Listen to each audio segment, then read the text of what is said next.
acompaña el pastor Jaime Vargas, fundador de la Iglesia Ministerio Familiar Esperanza a las Naciones. Además, también es productor de radio y TV y cofundador de la programación cristiana Dinámica 1490 en Caracas.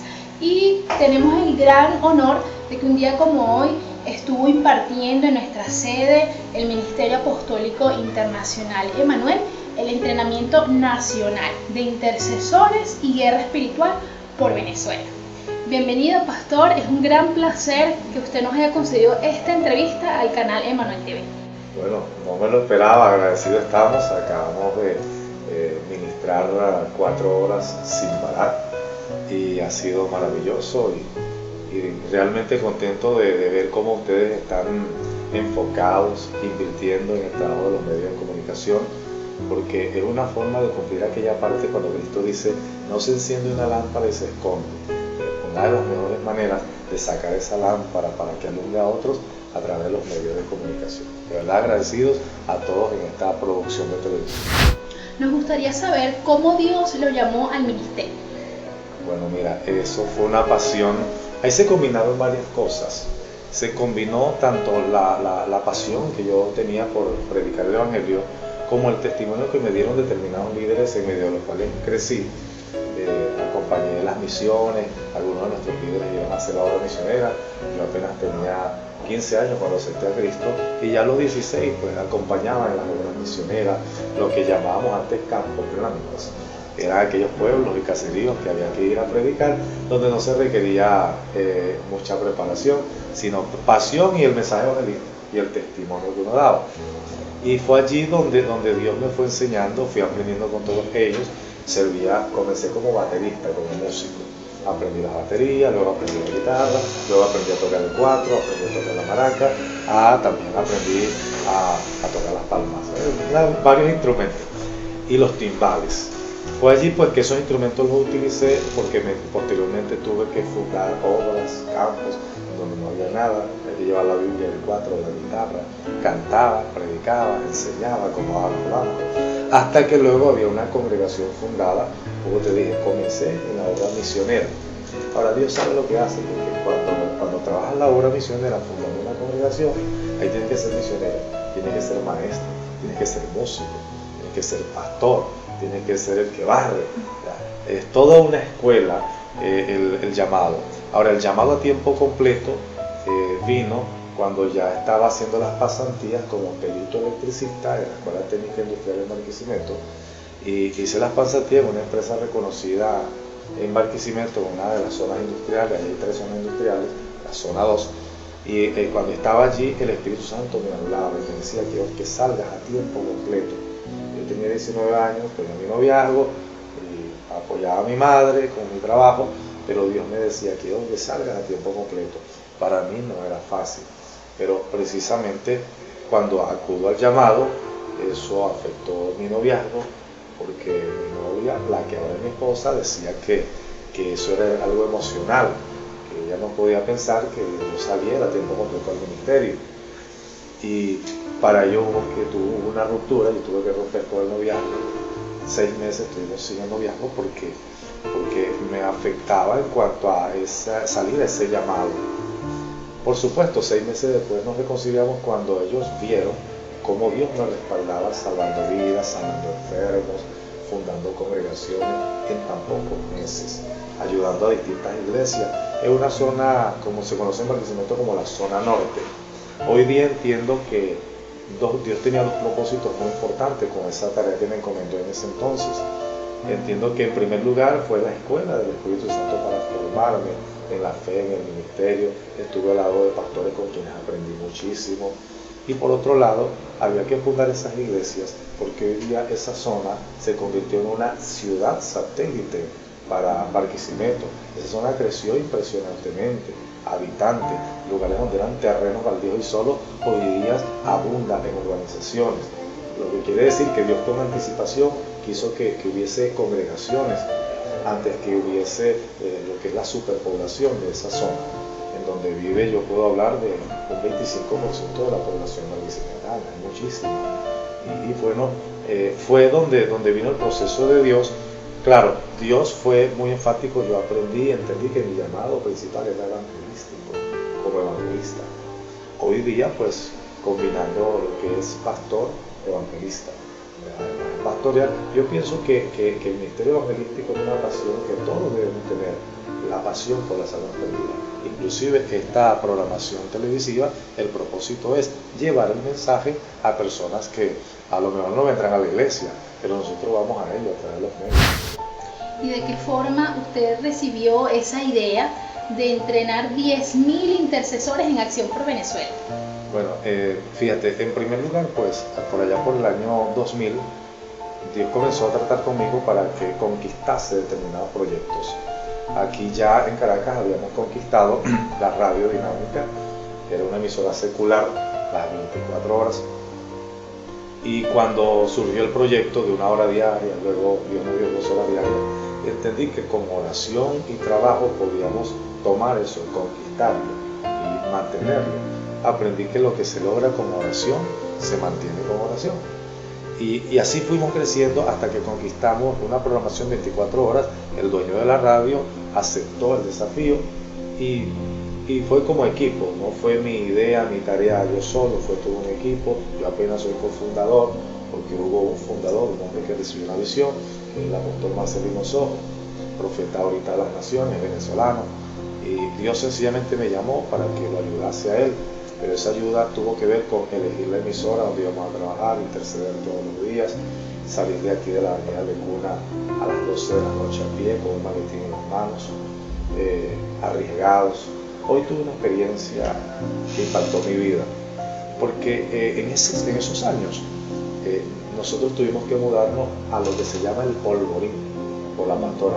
Yo no sabía nada de eso, yo venía de Barquisimeto, yo viví, me mudé en varios lugares, pero por causa del ministerio y la finanza, viví por allá por el Polvorín, una zona que en ese entonces, no sé ahorita, era muy peligrosa, de mucha delincuencia, muchos disparos, enfrentamientos entre bandas.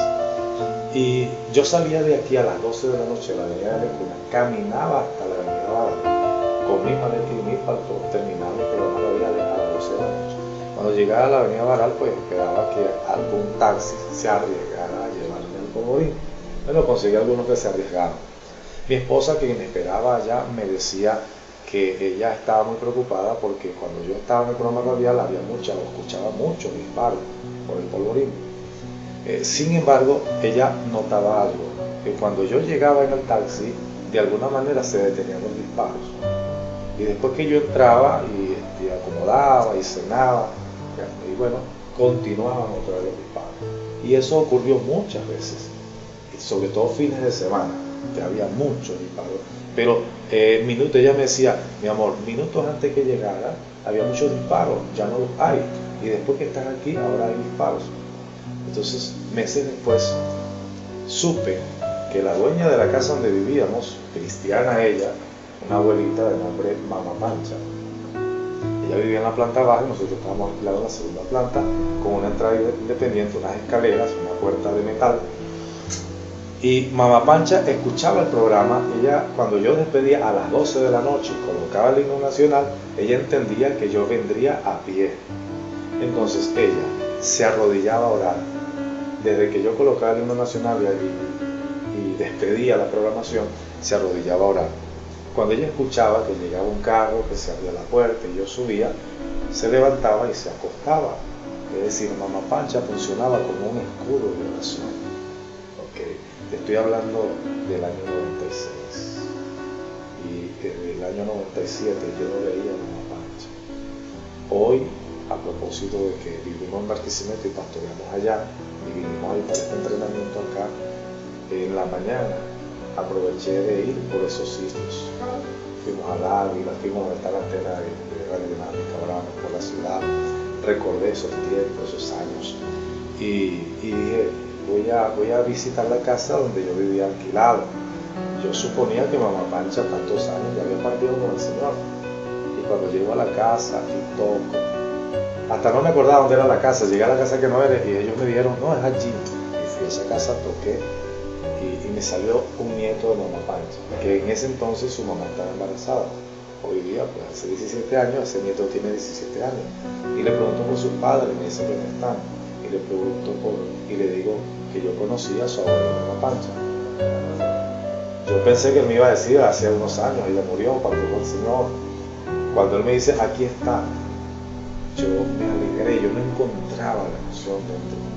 Me alegré y me preparó el cuarto, pero le preparó una pancha, está muy avanzada de edad, casi que ni me reconoció.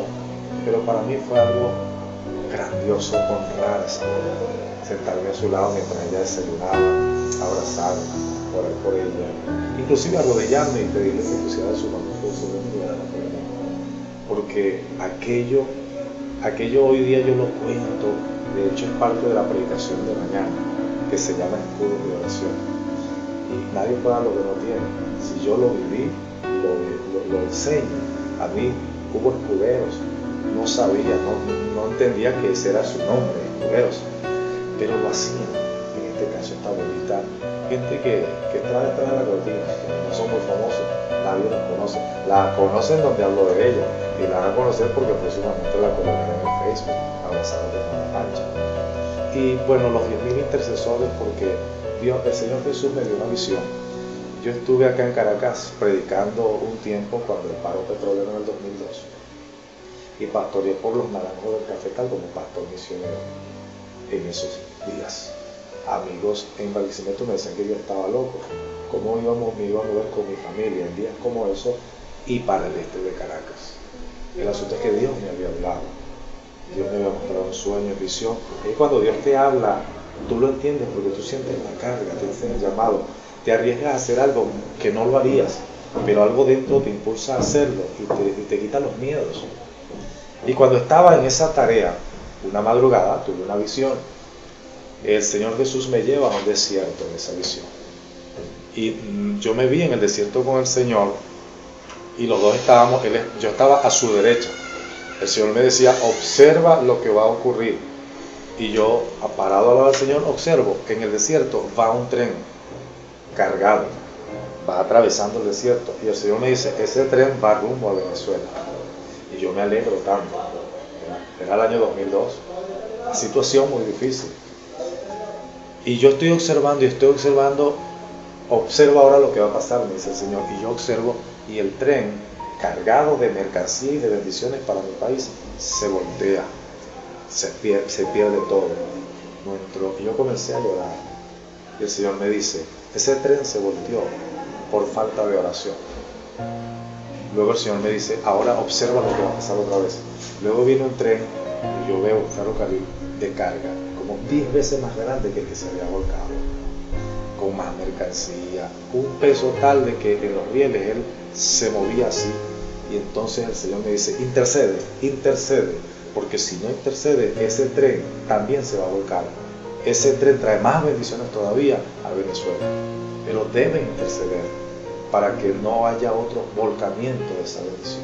Y yo me arrodillé en plena arena del desierto, a orar. Pero curioso de cómo iban las cosas con el tren, me asomé así para mirar y el Señor y el tren comenzó casi a volcarse. El Señor me dice, no te distraigas, no te desenfoques, no te detengas, sigue intercediendo hasta que el tren entre. Si te distraes, también se volcará. Entendí que era una tarea, un desafío. Comencé a hacerlo yo solo, pero entendí que era una tarea tan titánica que debía preparar a otros. Y conforme el Señor me fue preparando, fui escribiendo guías, fui investigando, llevé talleres a distintas ciudades, Barcelona, Puerto La Cruz, Valencia, Yaracuy, Barquisimeto, en algunos sectores de acá de Caracas. Lo hacía con mi propio bolsillo, que no era mucho dinero, pero tenía que hacerlo. El Señor me dio una orden y yo tenía que hacerla. Y Dios me respaldó en todo, nunca me faltó nada. Hasta que Dios me guió a fundar una congregación. La congregación creció de una manera acelerada. Hay una red de empresarios, comerciantes que tenemos en la iglesia. Y decidí, una vez fundada la iglesia, organizada mi familia en el ministerio, organizar líderes, copastores, 5 años sembré para levantar esa iglesia de la nada. Y hoy día esa iglesia, con una visión misionera, con una visión colaboradora con la intercesión, ahora ellos me respaldan para yo ir por toda Venezuela. Yo sabía que tenía esa tarea pendiente, pero yo le dije, Señor, necesito a alguien que me respalde, una plataforma que me apoye. Y bueno, ahí se levantó la plataforma. Ahora le dije a la congregación, ayúdenme, ahora salgo con una tarea que tengo pendiente. Debo entrenar intercesores.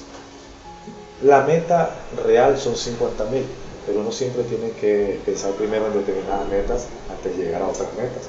Y fue como dije, en el año 2012 hice un pacto con el Señor.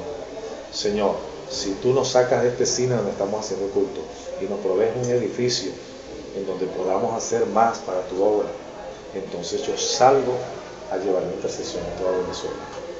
Dios nos hizo el milagro, nos trasladamos en un edificio en el centro de Barquisimeto y tenemos tanto la planta baja, la planta alta, nuestra oficina, nuestros salones.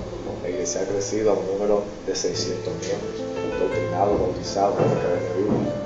Y ahora entonces decidí, es tiempo de salir a levantar los intercesores. Comencé a diseñar el manual. La iglesia, ese grupo de empresarios me ayudó con la inversión de dinero, los millones en el manual. También un libro que escribimos con Industria Gráfica Papiro, El maravilloso mundo de la oración. Dios nos equipó con CD sobre la intercesión. Lo venía haciendo a nivel de radio, a nivel de CD, pero ahora todo ese material lo cargo y donde me llamen, donde se abran las puertas en toda Venezuela, estoy yendo a entrenar a los intercesores, porque he entendido que esta tarea es titánica y que es un ejército que Dios tiene y hay que entrenarlo. Ahora, ¿por qué entrenarlo? En el libro de Santiago habla de la oración eficaz del justo. Entonces yo pensé, oye, si hay oración eficaz, de repente hay oraciones que no son tan eficaces. Y comencé a investigar el por qué. Y entendí, pues, Salmo 144:1, que Dios adiestra nuestras manos para la batalla y nuestros dedos para la guerra. Dios nos adiestra. En el Antiguo Testamento, Dios le dio lecciones, estrategias específicas de guerra, de batalla, de alabanza, de intercesión a su pueblo, a sus líderes. Hoy día Dios lo hace, pero hay que enseñar. Entendí que lo primero que había que hacer era quitar paradigmas, ¿no? Que la intercesión es para las abuelitas de la iglesia, que los jóvenes no tienen por qué interceder, o que la oración es para la gente que no tiene nada que hacer. Esos paradigmas hay que quitarlos y establecer lo que es. Lo que es la intercesión es el sacerdocio de todo creyente, es el real sacerdocio. El real sacerdocio no tiene que ver con vestimentas ni cargos, es un oficio de todo creyente. Apocalipsis 1, versículos 5 y 6, Cristo, la Biblia dice, al que nos amó, nos lavó de nuestros pecados con su sangre y nos hizo reyes y sacerdotes para Dios. Es un sacerdocio, un real sacerdocio. El apóstol Pedro, en 1 de Pedro 2:9, dice, vosotros sois linaje escogido, real sacerdocio, nación santa. Entonces lo somos real sacerdocio. Mi pregunta era, ¿y qué quiere decir el sacerdocio del creyente? ¿Qué quiere decir que el creyente es rey? Lo entendí en un evento con Benny Hinn. Sacerdocio es intercesión. Entonces, real sacerdocio es el creyente, cuando ejerce el oficio del sacerdocio, está intercediendo. Cuando ejerce el oficio de rey, ¿qué es eso? Guerra espiritual. Es para todo creyente. Necesitamos ser adiestrados, aprender para ejercerlo. Hoy día en Venezuela, estoy seguro que cualquier cantidad de creyentes venezolanos estamos intercediendo y tenemos ansiedad, anhelo de ser más entrenados al respecto para hacerlo con más eficacia. Estamos enfrentando, Cristo dijo, este género no sale sino con oración y ayuno. Quiere decir que hay géneros de demonios que solo van a soltar y van a ceder con determinados niveles de batalla. Y conforme es la batalla, Dios nos da la revelación. Dios no nos va a dejar huérfanos de preparación. El reino de la oración es tan amplio, no está del todo descubierto. Pero no tenemos tampoco que decir, bueno, voy a descubrirlo. Las batallas, cuando las peleamos con el Señor, Él nos adiestra. Conforme es recia la batalla, así será la estrategia del Señor y la revelación para preparar esa batalla. De allí pues que nació esta pasión, este compromiso, es una tarea, yo pienso que es una tarea. Y estoy seguro de algo, es mi tarea en esta oportunidad. Tuve una oportunidad en la tarea de la radio, que ahí está 24 horas. Tuve la oportunidad de la tarea de ayudar a personas en Barquisimeto que fueron secuestradas. Dios nos dio la victoria en esos secuestros. La tarea de conquistar la televisión secular para Cristo, la tarea se dio. Y la tarea de fundar esta congregación, este ministerio de Barquisimeto, lo logramos. Ahora hay una tarea que lograr. Es necesaria, es indispensable, queremos hacer algo por nuestro país. Me siento feliz y honrado por el Señor de servir a su pueblo obedeciendo con esta tarea. Muchas personas consideran que la guerra espiritual es solo para atar demonios. ¿Usted considera cuál es el propósito de la guerra espiritual y un llamado para que el pueblo de Dios se una a esta gran visión? Bueno, mira, en primer lugar somos reyes y sacerdotes. La unción sacerdotal es para interceder. La unción de reyes es para pelear las batallas. Y cuando los reyes en la antigüedad no solo estaban en las conquistas, no solo estaban para quitarle los demonios, de hecho no lo hacían a la gente, ellos conquistaban. La unción real es para conquistar, entre ellos conquistar almas. ¿Okay? La autoridad, la guerra espiritual es para arrebatar lo que es para la obra de Dios. Para un terreno hay que hacer guerra espiritual. De repente una gente, unos brujos se oponen a que se construya una iglesia en un sitio y si tienen influencia con la permisología no van a dejar que haya los permisos. Eso hay que hacer guerra espiritual. Se necesita comprar unos bloques, ¿okay? Eso hay que hacer intercesión, pero de repente hay que arrebatarlos al mundo espiritual. Entonces guerra espiritual no es solo para sacar fuera demonios, es todo lo que tiene que ver con conquista, porque Cristo lo dijo de esta manera: desde los días de Juan el Bautista en adelante el reino de los cielos sufre violencia y solo los violentos lo arrebatan. Entonces, arrebatar. Todo lo que vamos a lograr acá en la tierra hay que arrebatar. Si Dios dice: hijo, te di un vehículo, yo tengo que arrebatar. ¿Por qué? Porque el mundo espiritual de las tinieblas se creen los dueños de todo acá en la tierra. Y por algo Jesús dijo: lo que ustedes aten en la tierra será atado en el cielo, lo que ustedes desaten en la tierra será desatado en el cielo. Para hacer avanzar el reino de Dios hay que arrebatar. Hay que arrebatar con oración y con guerra espiritual. Necesito una silla para la iglesia, oro, pero también arrebato. Cuando necesitamos conquistar a Radiodinámica, bueno, la emisora no tenía demonios, pero había que arrebatarla del reino de las tinieblas, del reino terrenal, para que pasara a servir al reino de Cristo.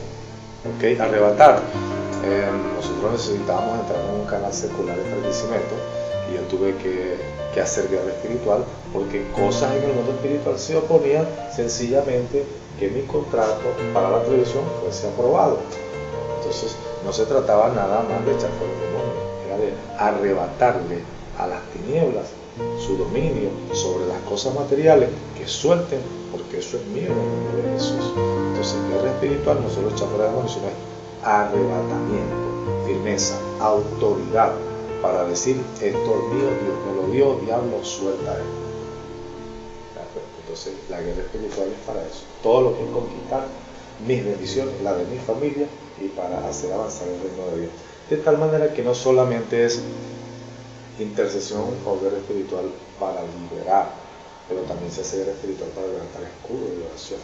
Entonces la batalla, las armas no son solamente para liberar, las armas también son para proteger. Yo con mi intercesión y mi guerra espiritual levanto protección alrededor de mi familia, alrededor de mis líderes, alrededor de mi equipo, alrededor de la iglesia. Yo levanto escudo de protección y si hay alguna acechanza, no espero ni siquiera que llegue, la ato. Es ¿qué guerra espiritual? Mantener a raya al enemigo. Y un llamado para que la iglesia de Jesucristo se una a esta gran visión de intercesores y de guerra espiritual por nuestra nación. Sí, cuando Dios llama a alguien, Dios lo entrena, Dios lo equipa. Yo pienso que Dios me dio unos recursos, una herramienta que quiero compartir pues, con quienes lo quieren. Pero tú sabes que esto es espontáneo. Si alguien reconoce que, oye, lo que Dios le dio a este hermano lo necesitamos, entonces con todo el gusto lo llevamos y hasta podemos aprender de lo que Dios le haya dado a esas personas. El propósito es, número uno, compartir el material, las enseñanzas que Dios nos ha dado y unir esfuerzos en un mismo espíritu, aunque estemos en distintas ciudades, estamos en un mismo espíritu, en una misma batalla contra un mismo enemigo, que es el maligno, y entendemos porque mucha oración, mucho poder. Entonces el mundo, nuestro país necesita más y mejor oración. Además que necesita más oración, más gente orando, necesita mejor oración, gente orando mejor. Hasta que a mí no me enseñaron a orar eficazmente, yo lo hacía de la manera tradicional. De la manera tradicional puedo orar el Padre Nuestro y pedir para mis necesidades, pero cuando se trata de niveles de batalla, como el que estamos recibiendo en Venezuela, bueno, personas que han peleado batallas y han dado victorias, bueno, yo necesito aprender de ellos, porque tal vez me puedo estar perdiendo de bendiciones que aprendiendo estas herramientas, tomando estos recursos, podría conquistar esas bendiciones. Muchísimas gracias, pastor, por concedernos esta entrevista. Gracias, Dios te bendiga.